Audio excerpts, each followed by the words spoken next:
Magandang araw po sa lahat. Ako nga pala yung nakapagluto na ng ganito dati. Pero ngayon ay magluluto uli at request ng aming anak. Siya daw ay medyo nauumay na sa ibang luto Kaya garni naman ang ating lulutuin ulit. Litsong manok. Dini nga ay ating titimplahan muna mga boss. Titimplahan natin ng paminta, asin at kaunting magic sarap sa loob. At lalagyan din natin ng paprika. Ang ilalagay natin paprika ay dalawang klase.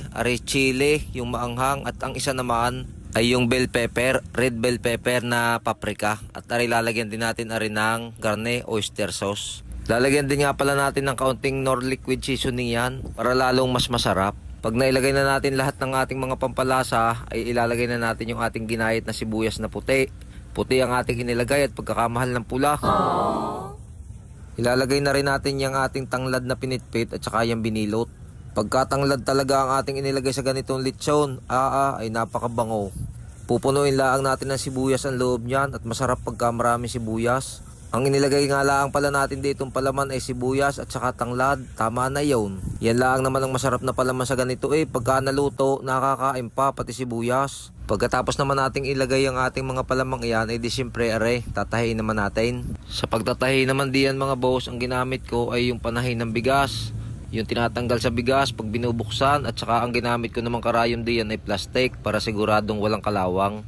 Pagkatapos niya itatali naman natin yung dalawang hita ng manok para hindi mabusbos yung ating mga inilagay na ating pampalasa at saka yung ating mga inilagay na palaman. Yan nga ay titimplahan din natin yung labas ng manok para tumihim ang lasa. Pinahiran din natin yan ng kaunting asin at lalagyan din natin ng kaunting magic sarap. Pag nailagay natin ay ihilamos lang natin ng ganyan. Kung ano yung ating inilagay sa loob ng manok ay yun din ang ating inilagay din sa labas na pampalasa.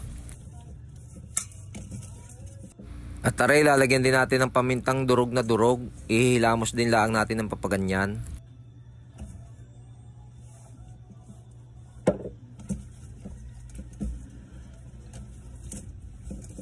At ang isa sa masarap ilagay sa ganitong lechong manok, ang paprika. At kagaya pa rin ang inilagay natin sa loob ng manok, ay red bell pepper paprika. Namang isang ay chili paprika. Hindi naman masyadong maanghang, mayroon siyang halong medyo manamis-namis ng kaunti. At pag nailagay naman natin yan ay digarning ating gagawin, ating hihimas-himasin. Sa mga magluluto po ng ganitong lechong manok ay irerekomenda ko po sa inyo, lagyan nyo ng ganitong paprika, kasarap. Meron siyang lasa na maanghang, medyo manamis-namis ng kaunti at malinamnam. Diyan nga ay lalagyan din natin ng kaunting nor liquid seasoning, pampasarap din at pampabango.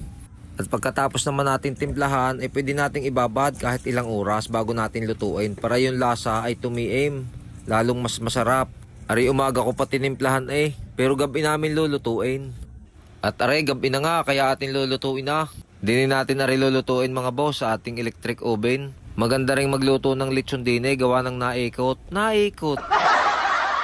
At tinusok na natin yung bakal at inilagay na natin yung lock. Yan ay lock para pag umikot yung bakal ay kasama pati manok.